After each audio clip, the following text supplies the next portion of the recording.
Hello guys, this is the first installment. This is going to be about Jonah, the story of Jonah. I'm going to first talk about the things that we all know about the story that we've learned in church, Sunday school, and then we'll go into the second part that'll be what most of us haven't really learned about the account of Jonah based on the clues and information that we've garnered in other parts of the scriptures. We all know the basic story of Jonah. He was a man of God, one of the prophets, and the Lord came to him and sent him to the city of Nineveh to warn them to either turn away from their wicked ways or face the judgment that was to come.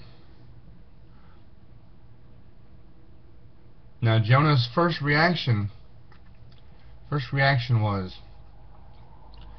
though he believed and trusted in God, his first reaction was to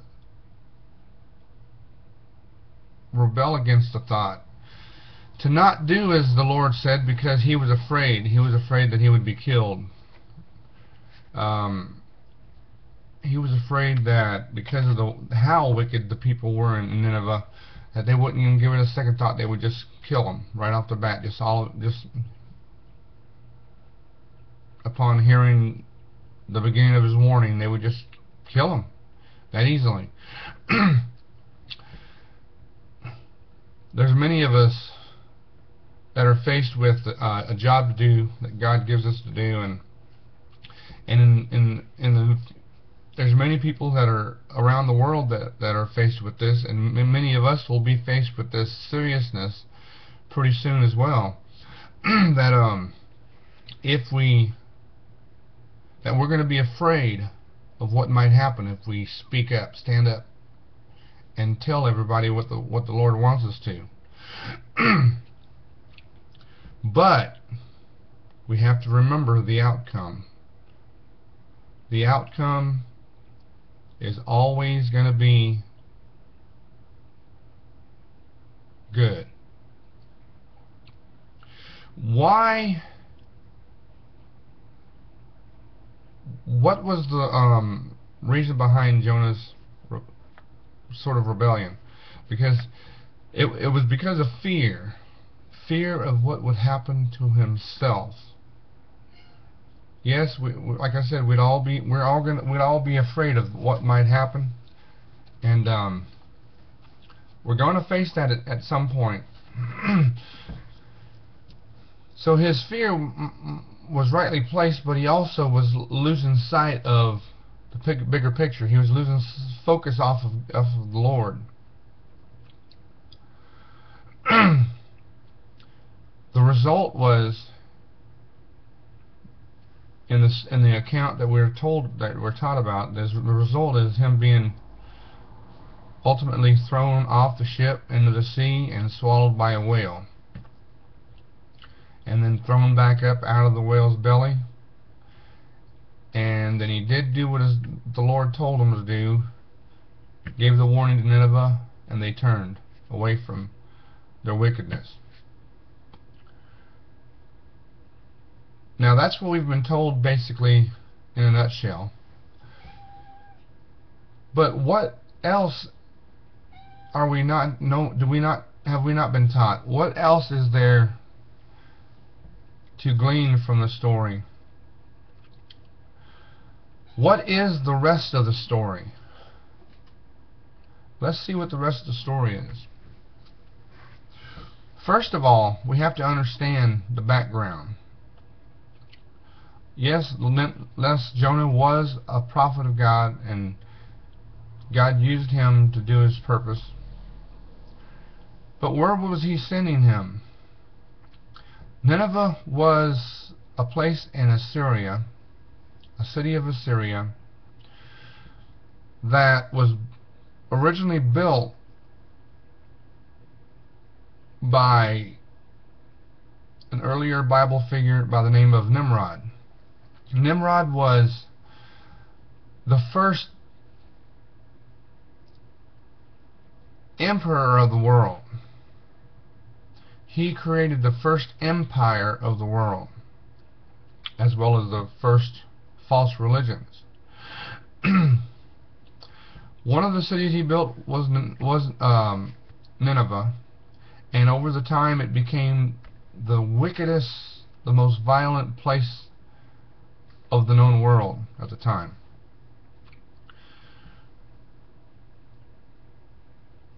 Why is that significant in the story as it is today? Well, first of all, we have to know where Nineveh is. During our recent Iraqi war, our soldiers had went through Iraq and taken over certain cities, and they had a lot of resistance. Places as Fallujah and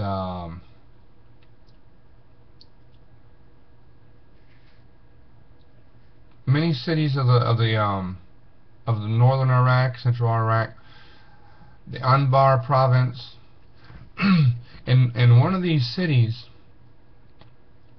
was by the name of Mosul. Now, I'm sure if you pay attention to the news a lot, then you've heard of the name of the city Mosul before. And the thing that's significant about this city is that it was one of the places of most resistance against our forces over there. Now, the place of Nineveh of the Old Testament, it was destroyed eventually, and it no longer exists. However,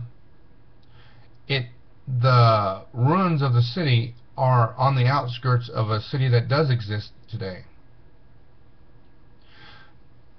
Now, just most recently, the terrorist group ISIL, or ISIS, Islamic State, however you want to say it, it has went into Iraq and taken over a lot of the landmass. And one of the first major cities that it took over when it came into Iraq was the city of Mosul.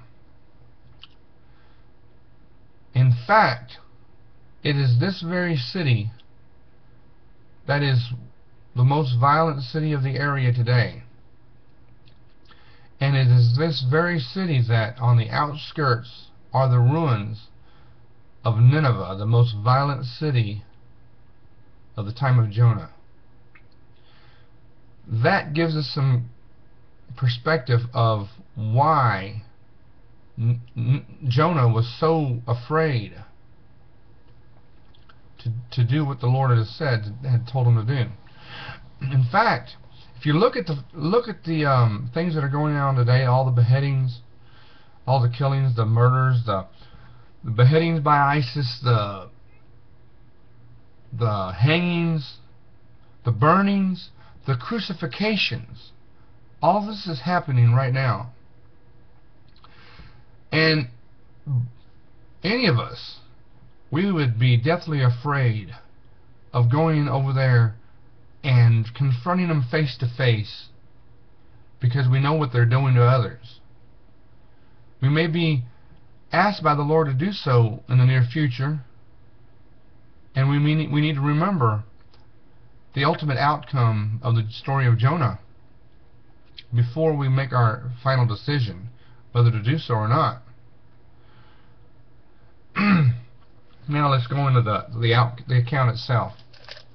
Yes, Jonah was sent to Nineveh, but he decided that he was going to take matters in his own hands. There was another side of the reason he didn't go. One was because it was so wicked, and he was afraid what they might do. But the other was, they were so wicked that there was a side of him that really didn't care what happened to Nineveh. He didn't believe, well, he cared, but he didn't really believe that there was a possibility that they could even possibly turn back to God and away from the wicked ways. He didn't think there was a chance or a possibility. He forgot that the thought that the Lord was most powerful, that anything could happen with the Lord involved. And he decided, well, they couldn't possibly turn to God, so why even bother to do it, to take the chance of being killed for nothing? And he ran. He did his own thing. He hid. Now in the story it says that he went off on a ship amongst a violent storm. I believe that all through the Bible there's clues that shows us a whole different story if we want to take those clues and use them and apply them and find out what these certain words and phrases mean. Words like when it says seas and floods and belly of the whale and hell and things like that.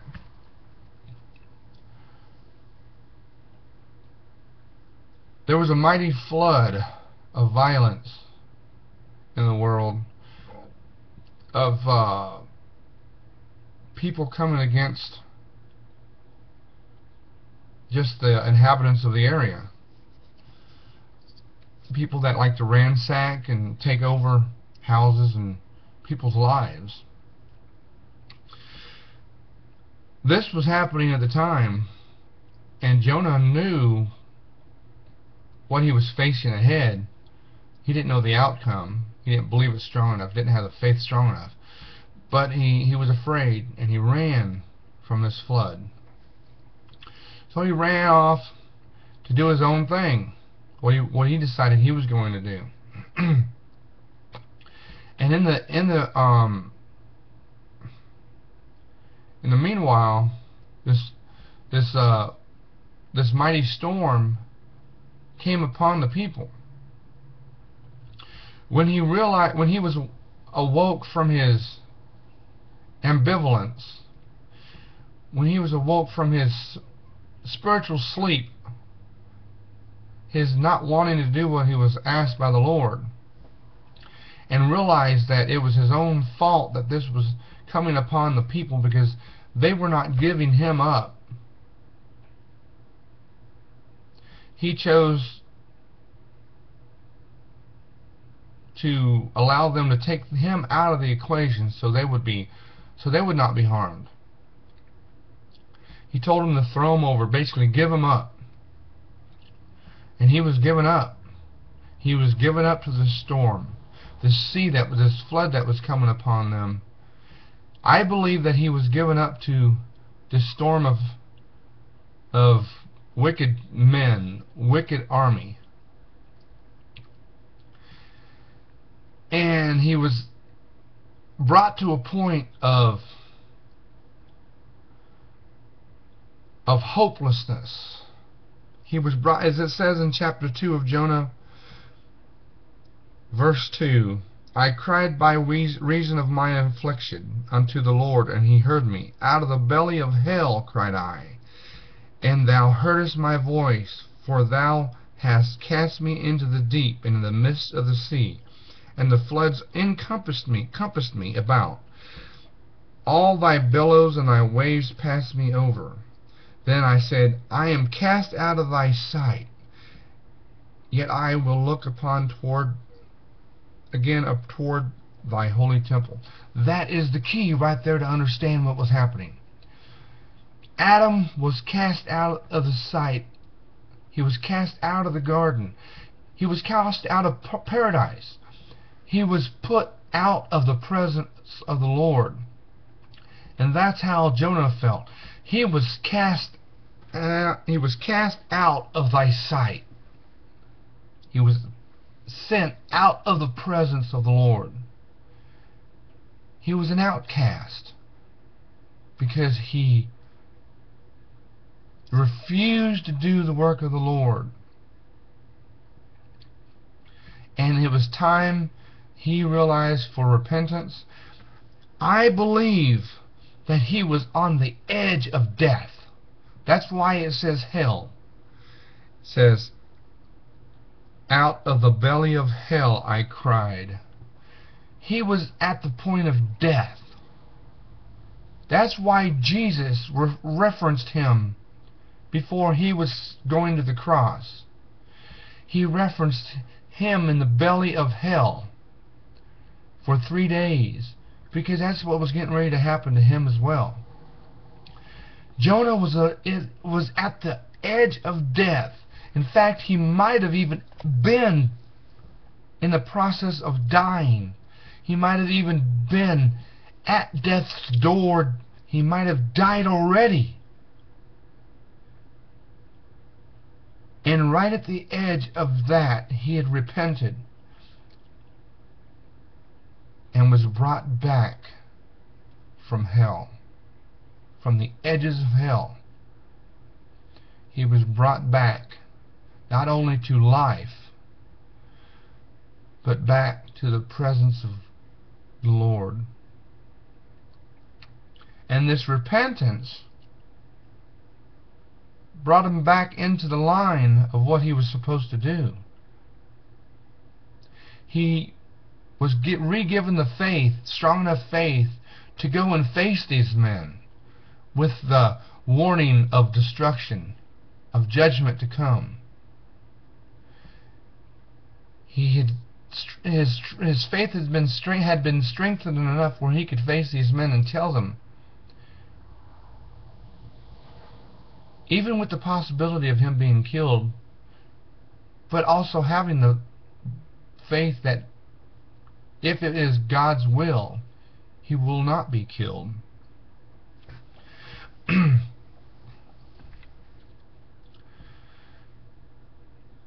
And just like most of us, or not most of us, but many of us, our faith gets strengthened and then it lingers, and then it gets strengthened and lingers. Even in the middle of this, he still had his weak time, where when he warned the people, he still had this doubt in his mind that it was possible that these wicked men could come back to God, away from their wicked ways.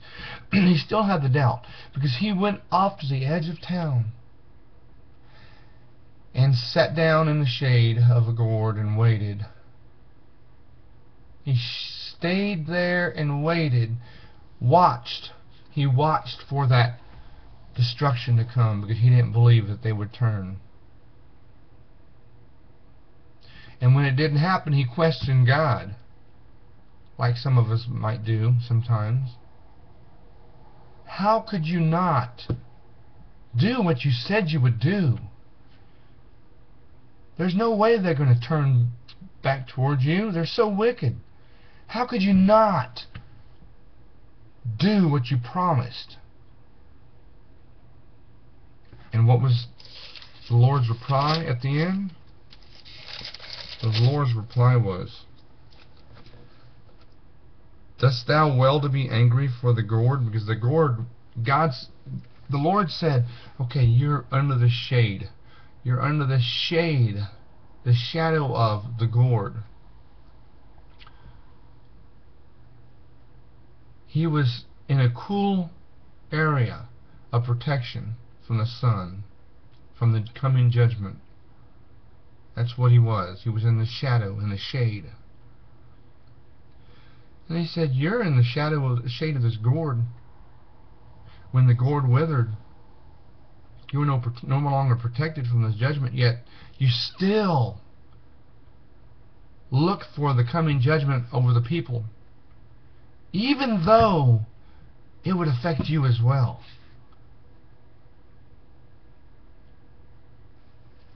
He said, dost thou well to be angry for the gourd? And Jonah said, I do well to be angry, even unto death. That shows you. He was willing to put himself in jeopardy in order to bring judgment against the wicked people, not knowing that they would turn. Then said the Lord, thou hast had pity on the gourd, for which thou hast not labored, neither madest it grow, which came up in the night, and perish in the night. And should not I spare Nineveh, that great city, wherein are more than six score thousand people? 60,000 people. A score is 20. So six score. 120,000 people was in the city. It says that cannot discern between right and their left hand. And also much cattle. I believe cattle is representative of people that are mixed in, that are not of the city. They're like slaves. They're used for the burdenous tasks. They're slaves. They're there. I mean, they're there also, mixed in the 120,000 of Nineveh. And the Lord and God asked Jonah, "Are you willing for these slaves to perish as well?" Not even mentioning the fact to Jonah that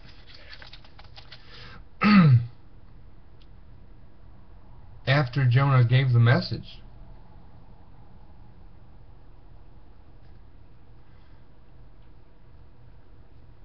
that the people of Nineveh repented. Jonah didn't know this. He did not know that he was wanting the death and destruction of people that had just turned away from idols and wickedness back to God.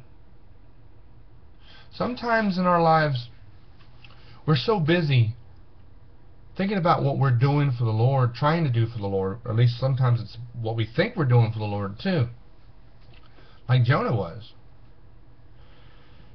Yet we lose sight of the people we're talking about.